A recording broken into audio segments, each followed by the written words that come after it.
Hey everyone, Cooper here, host of the fine podcast you're listening to. I just want to let you know that the episode you clicked on has a format that is very heavily inspired by a podcast called The Bookening. To be clear, our thoughts and opinions in this episode are our own, but the format is very similar to this podcast. I just wanted to give you a heads up and give credit where it is due. With that out of the way, enjoy the show. Coming up next, it was the best of times, it was the worst of times.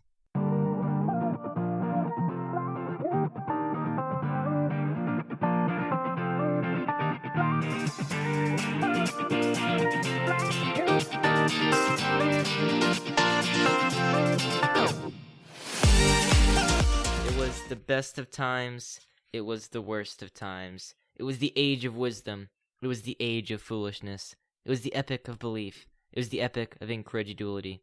It was the season of light, it was the season of darkness. It was the spring of hope, it was the winter of despair. We had everything before us, we had nothing before us.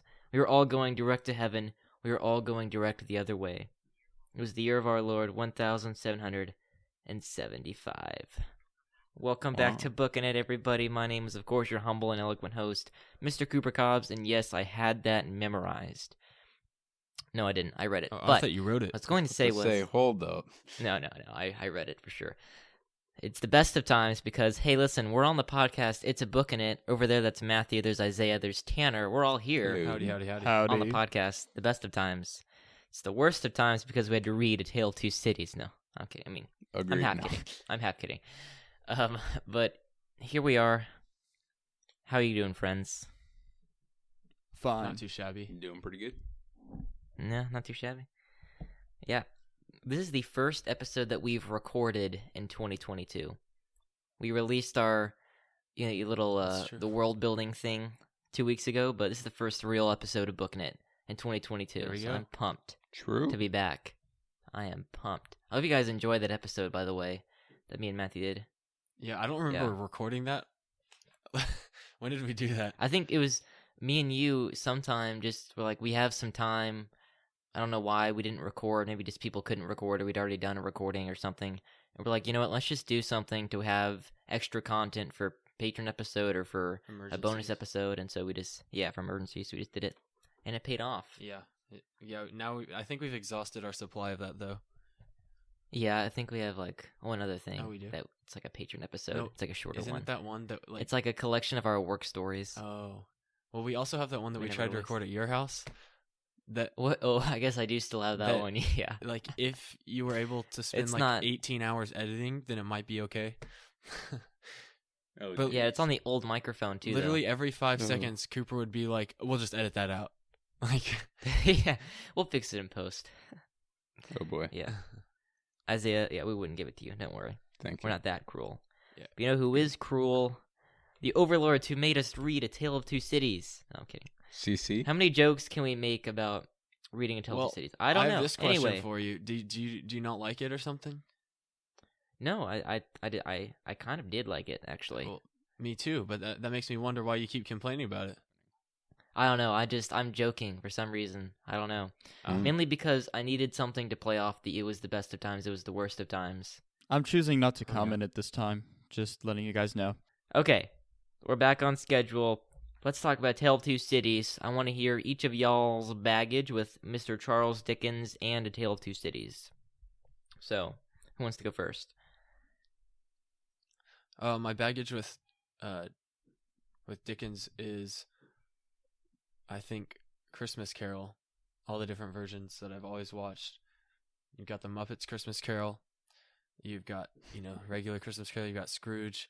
And you've got the Mickey Christmas Carol, as Cooper mentioned in his Christmas episode. Yeah, And true. so I never really, I don't know, I obviously didn't used to know or care that was written by some guy named Charles Dickens. And so, that was him. And then this book, I've always heard, the best of times, worst of times thing. And I Mhm. knew it was from some book that I hoped I would never read. And now I'm reading it. Yeah. Mhm. That's about it. Yep. All right. Well, I guess I'll go next. I guess I don't know. Mine's also with the Christmas Carol because the only two ones I've ever read from Dickens is Christmas Carol and now A Tale of Two Cities. Yeah.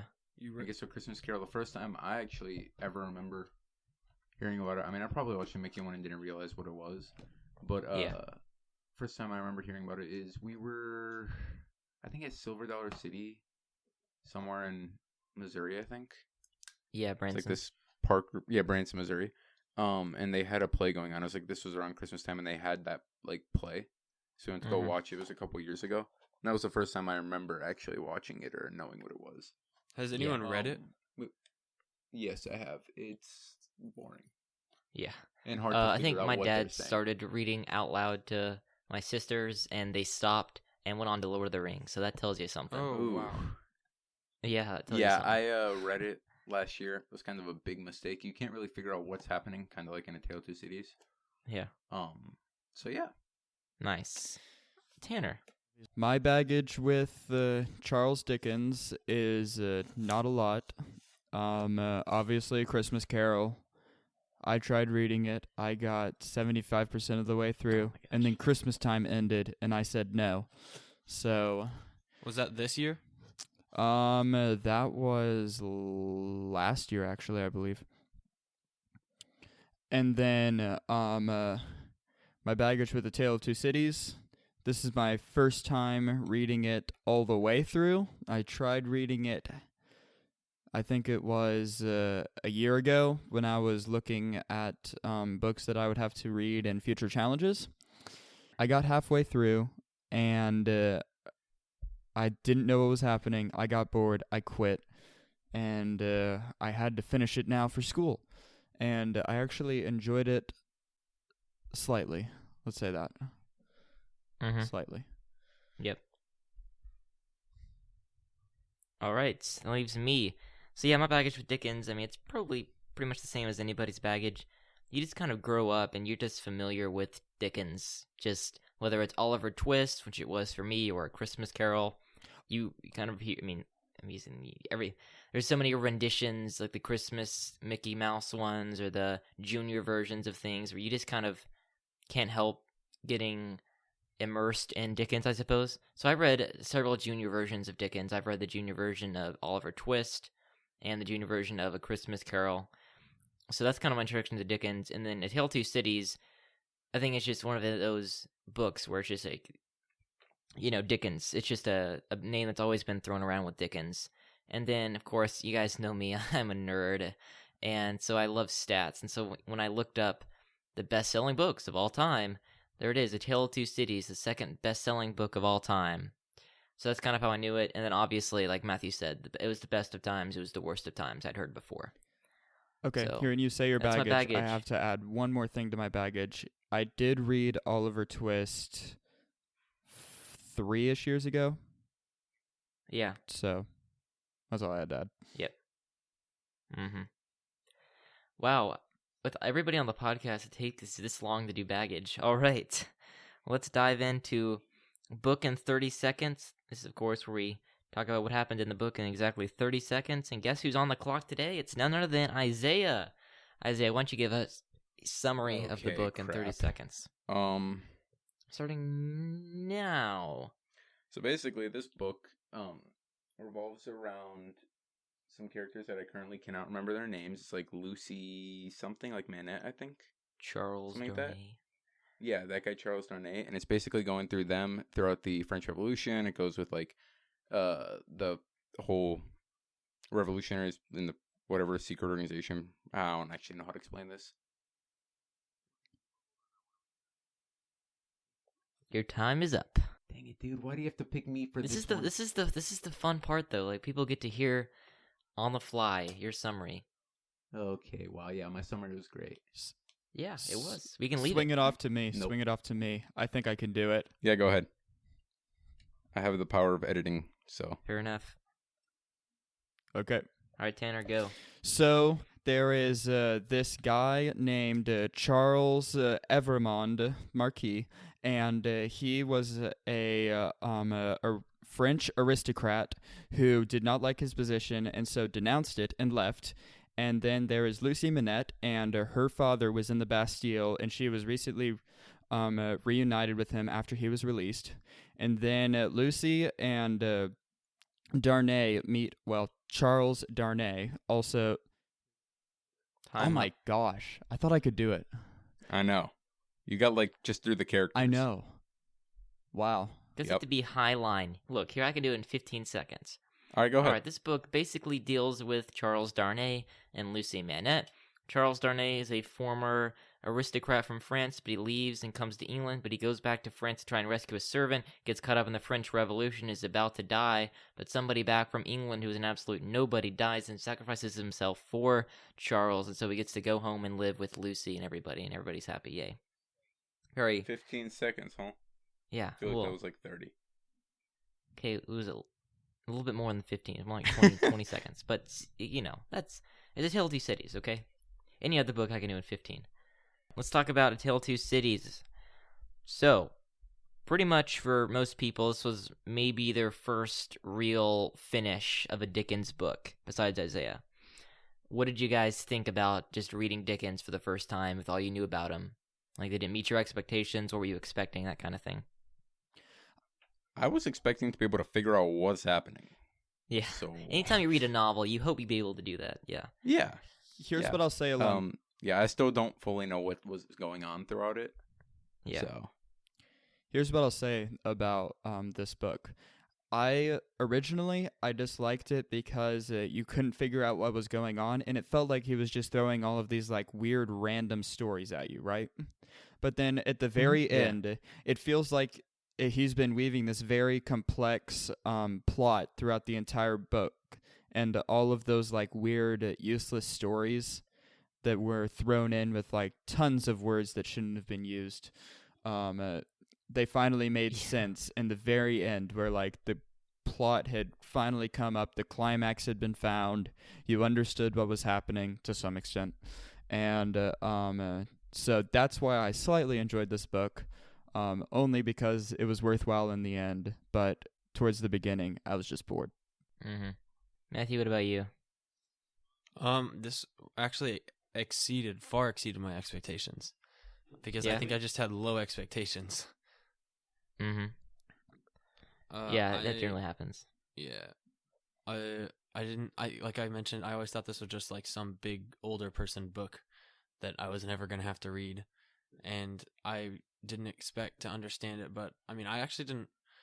Obviously there was a lot of weird words that I didn't know what they meant and that kind of stuff, but I generally think I understand the plot and what was happening. Yeah, I think what happens is you can get the major plot points, but everything else is kind of lost. Yeah, the hardest part for me was determining in my mind all the different characters, remembering the characters. Yeah. Adding on to that statement is basically what was confusing for me is he changed the names of people. He would what? I don't have the book up here with me. That was a mistake. Basically he'll refer to someone as he'll call them by their original name, and then he'll use a lot of descriptive words about them. And then he'll pick one of those descriptive words and he'll call them that for a paragraph and a half, and then they'll change back to using his regular name. Oh yeah, that makes I know what you're talking about. Yeah, you're right.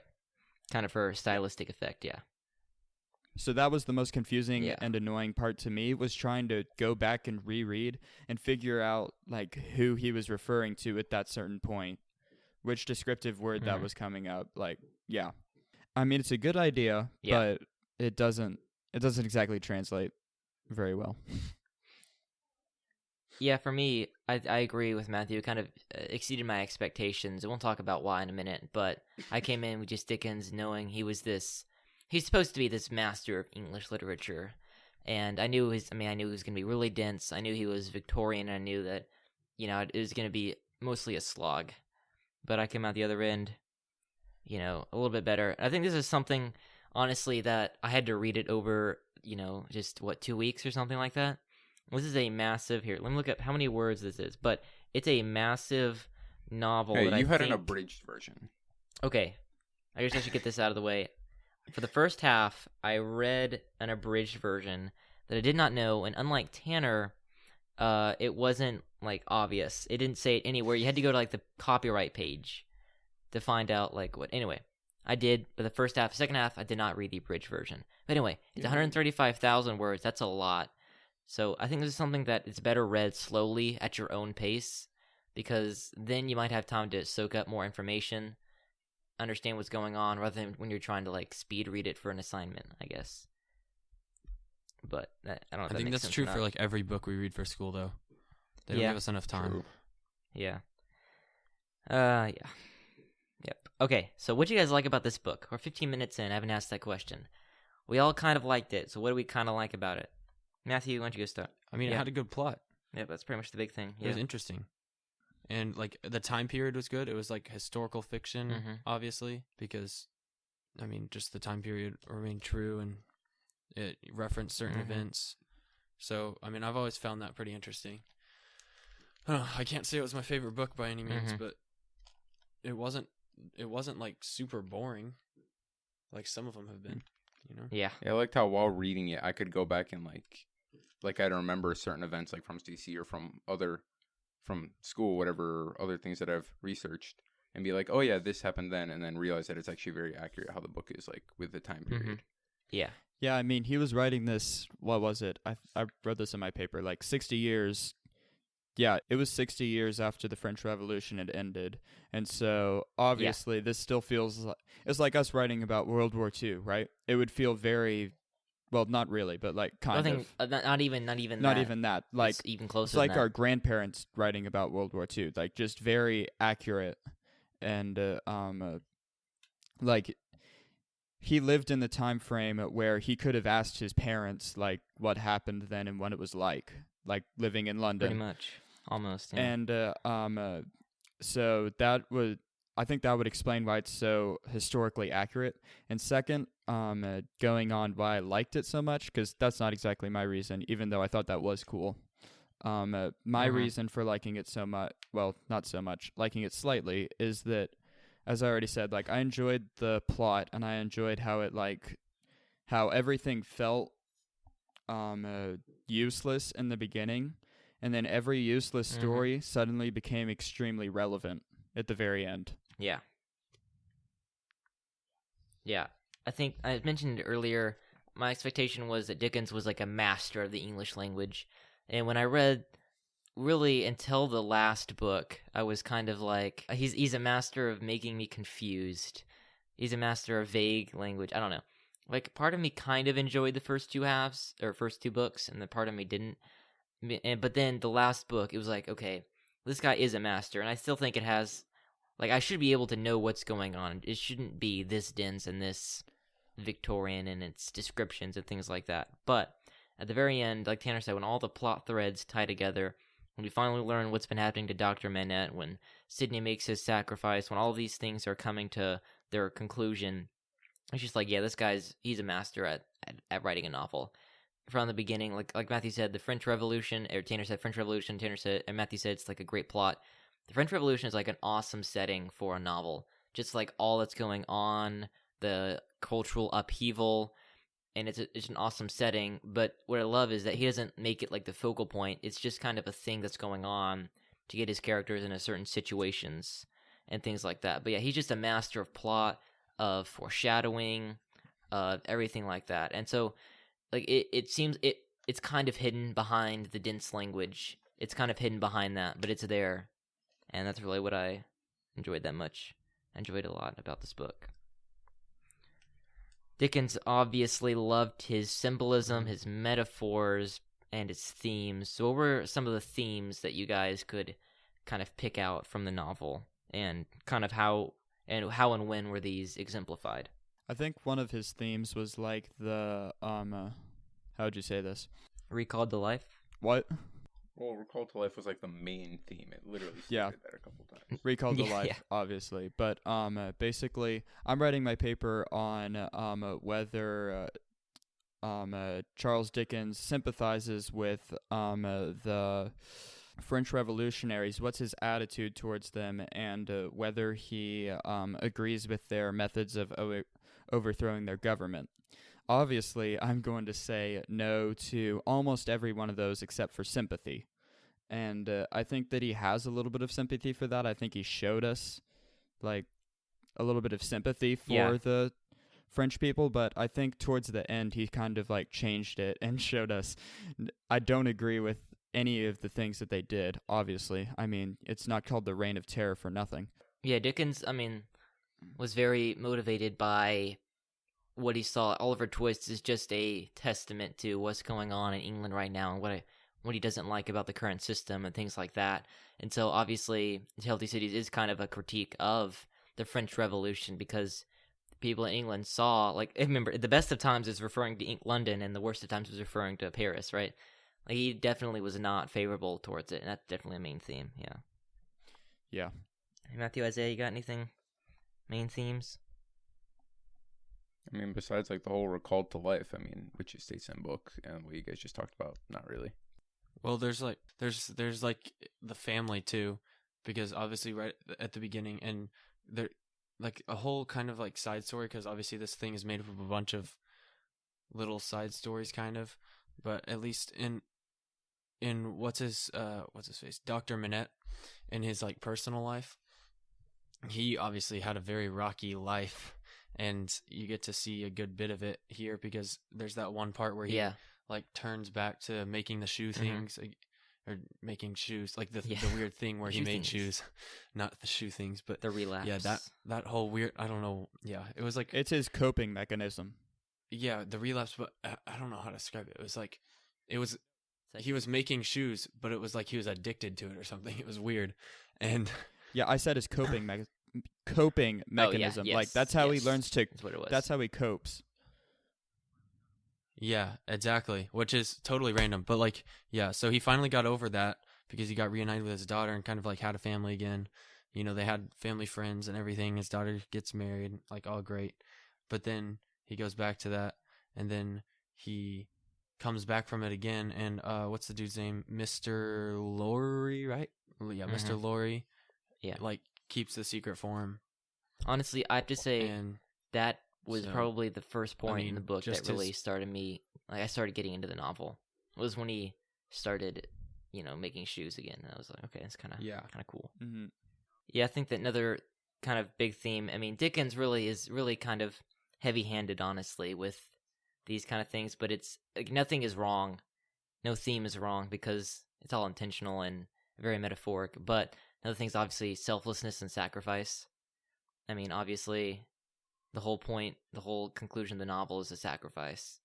And the whole point is, I don't know, selflessness. So there's another one as well.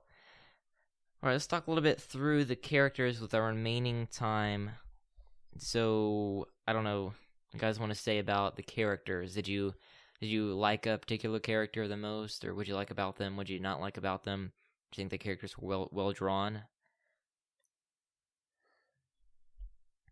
Mm-hmm. I think definitely they were well drawn, and I would say I probably liked most of them, even if they weren't necessarily like a good. Yeah.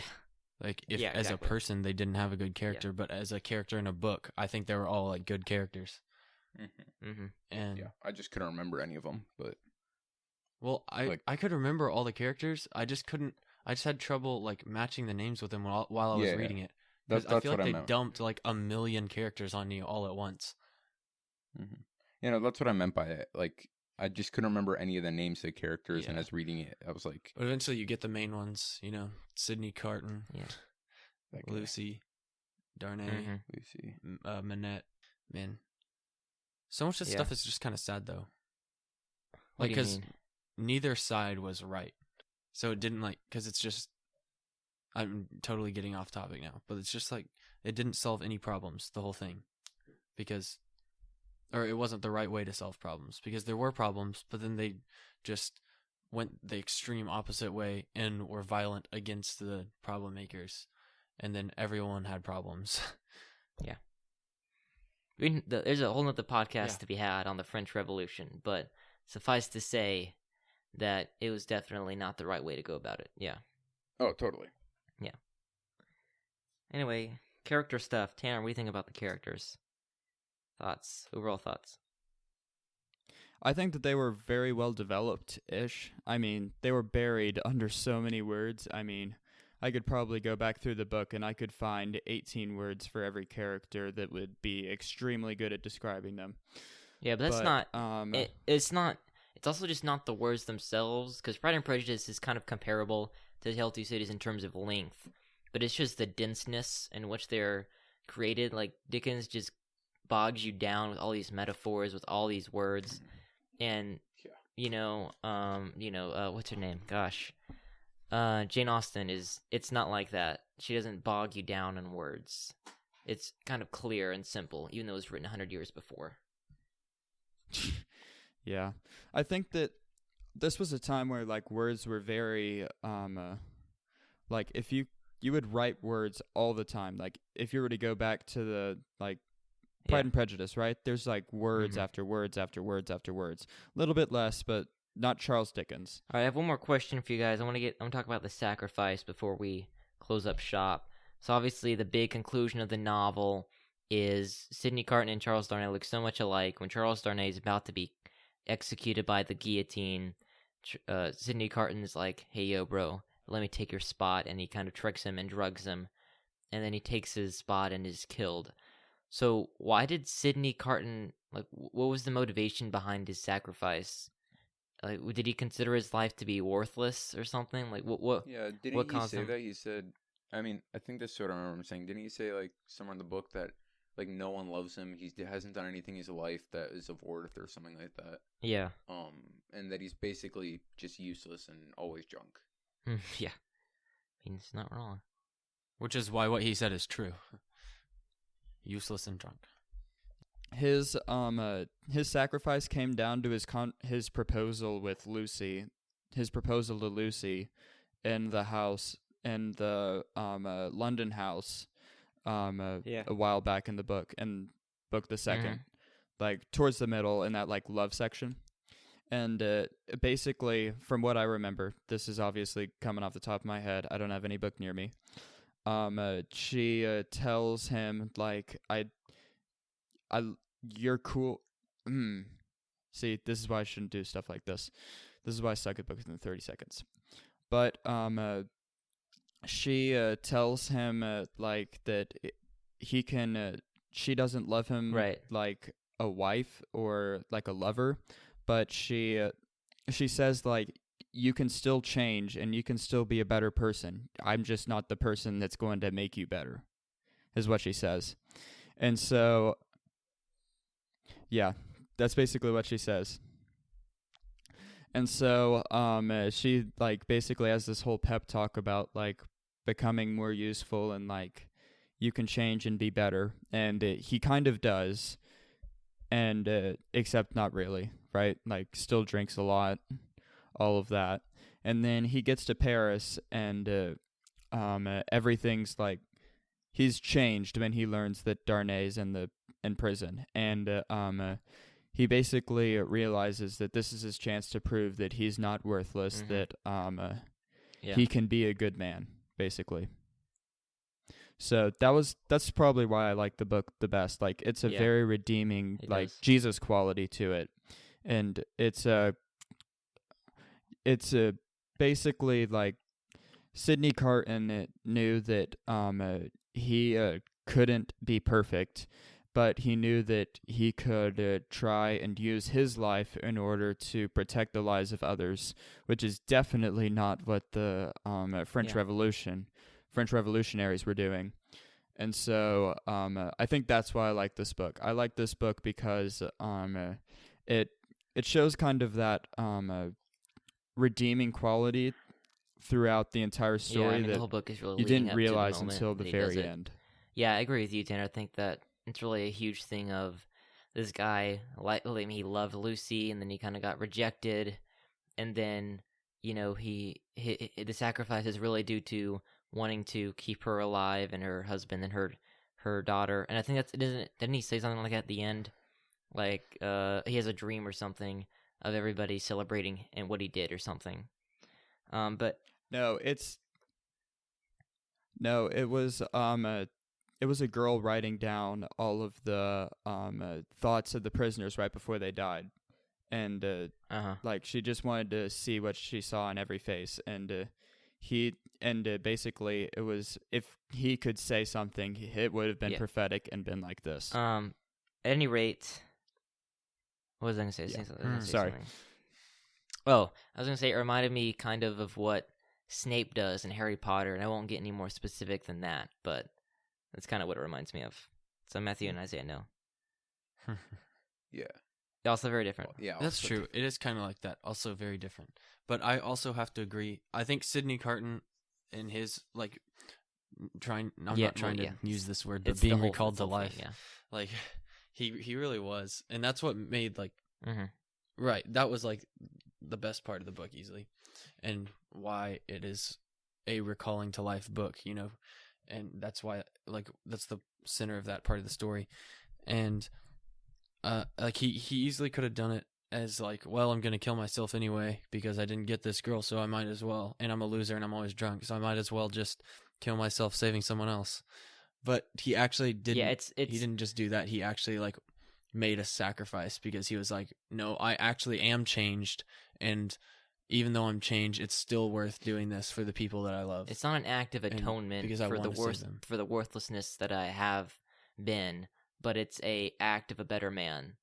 Like he says, it's a far better thing that I do now than I've ever done. Mm-hmm. You're right. He has changed, and he's not worthless, and it's not an atoning Mm-hmm. thing that he does, but it's a sacrifice of a new man. Yeah. Mm-hmm. Yep. But it is funny that those were the same two guys that like Yep. famously looked alike I mean, in the Dickens, they trial. master it. earlier He's on in master the at book. plot. That He's was the master. point. That's my big takeaway. This guy, Mhm. it's almost worth slogging through his style just because of the plot, the characters, the leading up to this, and I mean, I would recommend this to people if you have several weeks to just read a little bit every now and then or listen to it. I'd recommend the book. I would. Yeah. Here's what I'm gonna say. I obviously haven't read this 2 times. I've read it like 1.5 times. But I think that reading this the second time around would be like so much better because you're understanding what's happening, and you know what it's leading up to some extent, and then you can kind of focus on those smaller sections and like know where to breeze through like the density, and yeah, but when to slow down and like absorb the meaning of what he's just said.